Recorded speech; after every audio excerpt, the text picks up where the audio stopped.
video veremos la introducción a los sistemas operativos.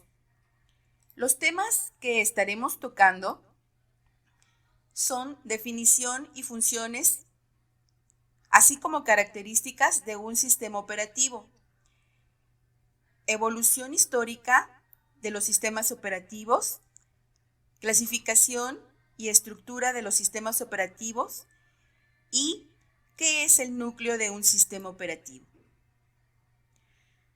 Durante muchos años, la mayoría de las personas consideraban que los sistemas operativos eran poco interesantes, ya que si no tenían nociones de programación, no podías hacer uso de ellos. Pero de repente, el sistema operativo se consideró como algo que controla todo lo relacionado con la informática. Sin el software, una computadora es solamente una masa metálica que no nos sirve. Pero con el software, una computadora puede almacenar, procesar y recuperar información. Hay una amplia variedad de tipos de sistemas operativos, los cuales existen en algún nivel en todo dispositivo de computación imaginable. La mayoría de los dispositivos electrónicos que poseen cierta inteligencia tienen sistemas operativos complicados, aunque de fácil uso, así como un sistema de software que los controla. Algunos tipos sorprendentes en los que pudiéramos encontrar un sistema operativo son asistentes digitales personales, consola de juegos electrónicos, multifuncionales, celulares, automóviles, cámaras digitales, lavadoras, refrigeradores, estufas, etc. Los consumidores se están volviendo más críticos y sus expectativas son más altas respecto a lo que deben proporcionarles el sistema operativo. El sistema operativo controla las operaciones de la computadora y también resuelve problemas para los usuarios. Diremos entonces que un sistema operativo es un conjunto de programas que permiten la administración eficaz de los recursos de una computadora o dispositivo electrónico. Estos programas comienzan a trabajar apenas se encienda la computadora, ya que gestionan el hardware desde los niveles más básicos y permiten además la interacción con el usuario. Las funciones básicas del sistema operativo son interfaz del usuario, administrador de recursos, administración de archivos, administración de tareas y servicios de soporte y utilidades. Podemos entonces decir que un sistema operativo es un programa que actúa como intermediario entre el usuario y el hardware de un computador y proporciona un entorno en el cual el usuario puede ejecutar programas. Trabaja como máquina extendida o virtual. Esto quiere decir que oculta la verdad acerca del hardware al programador y presenta una agradable y sencilla visión de los archivos. También trabaja como controlador de recursos, proporcionando una asignación ordenada y controlada de los procesadores, memorias y dispositivos de entrada-salida para varios programas que compiten por ello. También se encarga de controlar todos los recursos de la computadora y proporcionar la base sobre la cual pueden escribirse los programas de aplicación. Entonces, podemos decir que se encarga de la administración de los recursos, también de monitorear todas las actividades que se realicen dentro de la computadora y de la administración de los archivos y de los discos. El objetivo principal de un sistema operativo es entonces lograr que el sistema de computación se use de manera cómoda. Y el objetivo secundario es que el hardware del computador se emplee de manera eficiente. El software puede dividirse o clasificarse en la siguiente manera. Tenemos programas de sistemas y programas de aplicación. Ahora bien, un sistema de cómputo está constituido no solamente por programas de aplicación ni por programas de sistemas. También está constituido por lo que es el hardware. Entonces, cuando un programa de aplicación quiere ejecutarse, necesita una base en la cual poder hacerlo. Y esto son los programas de sistemas. Ahora, el programa de sistemas, para poderse ejecutar, necesita la ayuda del hardware. El hardware manda la información a los programas de sistemas y los programas de sistemas los mandan a los programas de aplicación. Estos programas de aplicación debemos de recordar que están siendo utilizados por lo que es el usuario. Dentro de los programas de aplicación podemos encontrar una gama infinita de estos programas con los que hemos trabajado ampliamente cada uno de nosotros. Algunos de ellos son el Word, el Access, el Excel, el PowerPoint, el Outlook, Google, Facebook, Instagram, etc. Además de los juegos que cotidianamente tenemos cargados en nuestra computadora y con los cuales jugamos o tenemos un tiempo de esparcimiento. Los programas de sistemas tienen lo que son los editores, los compiladores y los intérpretes, pero fundamentalmente el sistema operativo. Dentro de las partes fundamentales de la computadora tenemos lo que es el hardware. Y el hardware está constituido por lo que es el lenguaje máquina, que recordamos que son ceros y unos, la microprogramación que se encuentra instalada en la memoria ROM y los dispositivos físicos que son los que con los que se encuentra constituida la computadora.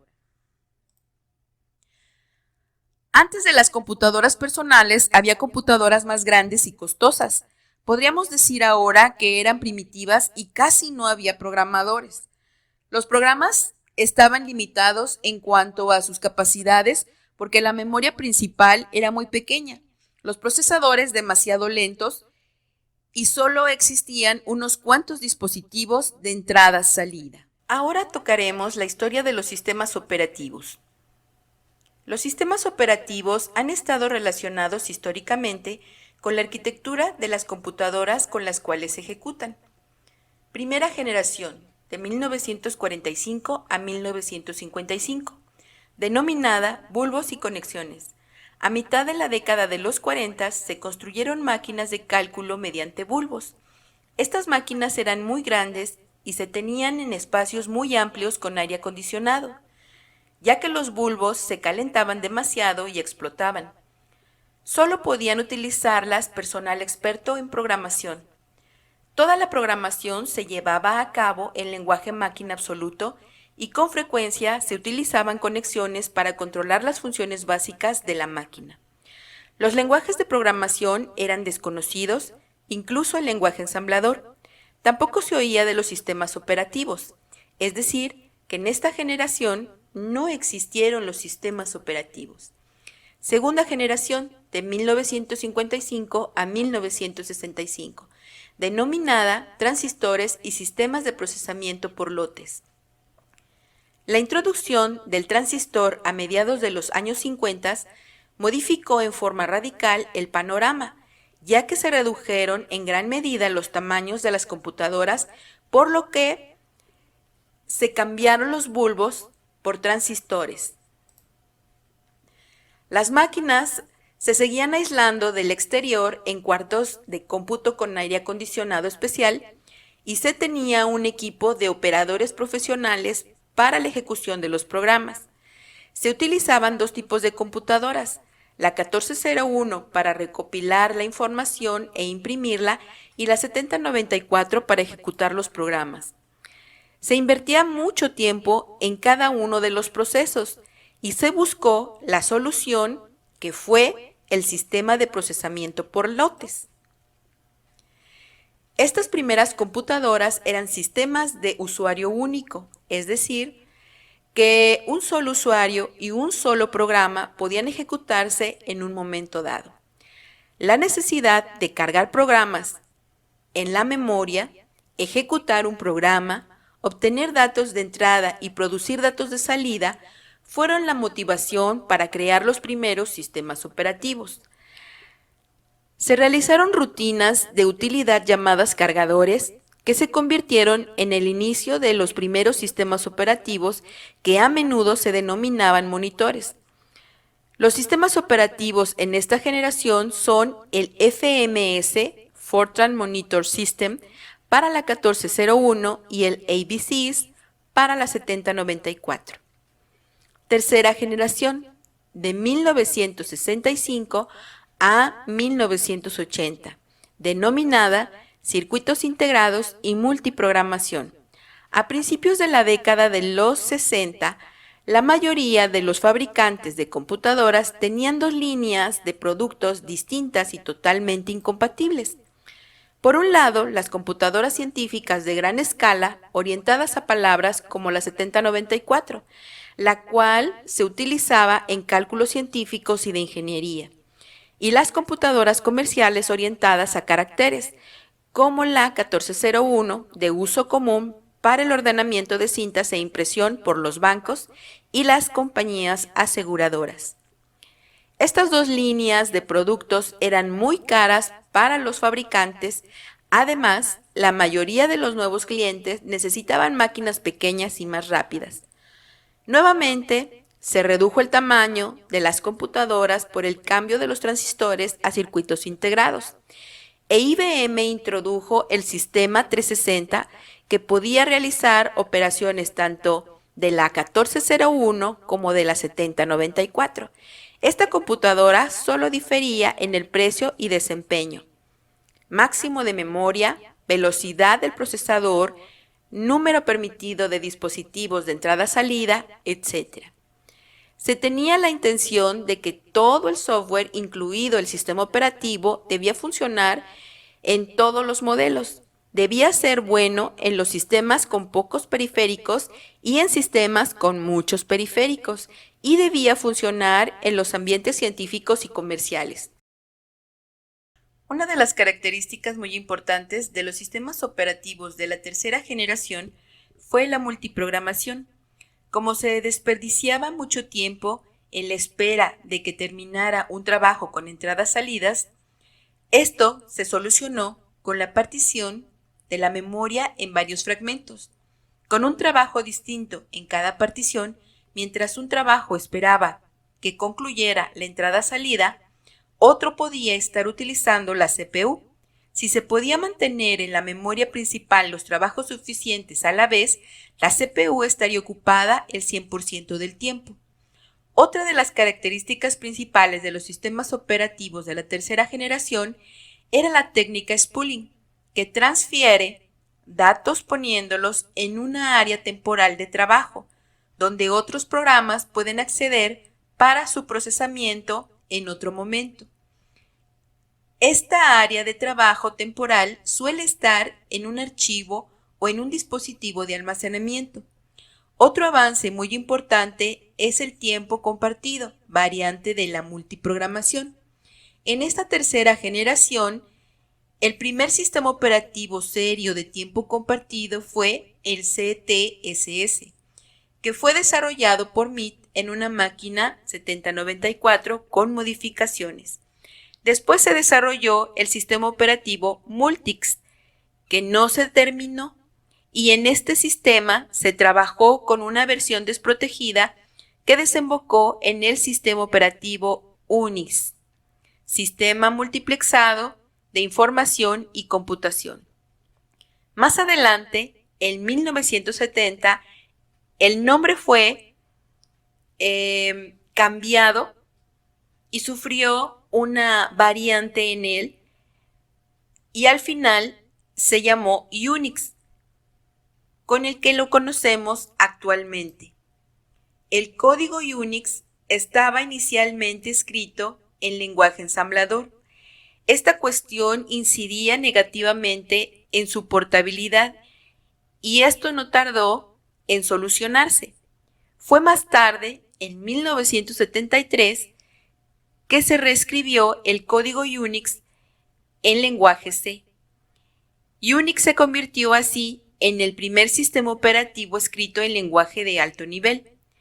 Con este nuevo enfoque fue posible portar el sistema operativo en otras máquinas con muy pocos cambios, simplemente efectuando una nueva compilación en la máquina de destino. Fue hacia 1974 cuando Unix, ya en su cuarta edición, comenzó a utilizarse en forma masiva en los laboratorios Bell. Se comenzó con el desarrollo de las microcomputadoras. La cuarta generación comienza en 1980 y se denomina computadoras personales. Con el desarrollo de los circuitos LSI, circuitos integrados a gran escala, se construyeron los microprocesadores, chips con miles de transistores en un centímetro cuadrado de silicio. Con esto se inició la era de la computadora personal. Las computadoras personales más poderosas utilizadas por empresas, universidades e instituciones de gobierno reciben el nombre genérico de estaciones de trabajo, pero en realidad son computadoras personales grandes. Dos sistemas operativos han dominado la escena de las computadoras personales y las estaciones de trabajo, el MS-2 de Microsoft y Unix. Pero esto no quiere decir que sean los únicos. En esta generación tenemos una gran variedad de sistemas operativos. El sistema operativo Q2 de la compañía Seattle Computer Products es la base del popular MS-2 desarrollado por el gigante de software Microsoft para el IBM PC, el ordenador personal más famoso de la historia de la computación en ese momento. Q2 era muy parecido al CPM86 de Digital Research, otro de los sistemas operativos de la época y que IBM quería utilizar en su primer ordenador personal. Al no llegar a un acuerdo con Digital Research, IBM se inclinó por la alternativa de encargar a Microsoft el desarrollo del sistema para su IBM PC. El 27 de julio de 1981, el sistema operativo se convirtió en propiedad de Microsoft bajo un acuerdo cerrado unas pocas semanas antes del anuncio del IBM PC. Microsoft convirtió el 86.2 en MS-2 1.0, un sistema operativo monotarea y monousuario para ordenadores personales lanzado como producto independiente a principios de 1982. Microsoft desarrolló 8 versiones mayores de MS-2 hasta el MS-2.8, incluido en Windows Millennium. El MS-2 lo utilizó la IBM PC y otras máquinas con el CPU 8088 de Intel y sus procesadores 80286, 80386, 80486, Celeron y Pentium. Microsoft comenzó a trabajar en un nuevo sistema operativo denominado Windows, aunque no era un verdadero sistema operativo, sino una simple extensión gráfica del MS-2. En 1990 fue lanzado Windows 3.0 con una interfaz gráfica de usuario sobre MS-2 mejorada, nuevas funciones, gestión avanzada de memoria y la llegada de aplicaciones como el administrador de programas o archivos. Posteriormente salieron Windows 3.1, Windows NT, Windows 95, Windows 98, Windows Millennium, Windows XP, Windows Vista, Windows 7, Windows 8, Windows 9 y Windows 10. Unix domina en las computadoras que no utilizan a Intel, así como en las estaciones de trabajo, en particular en las que poseen chips de alto desempeño RISC.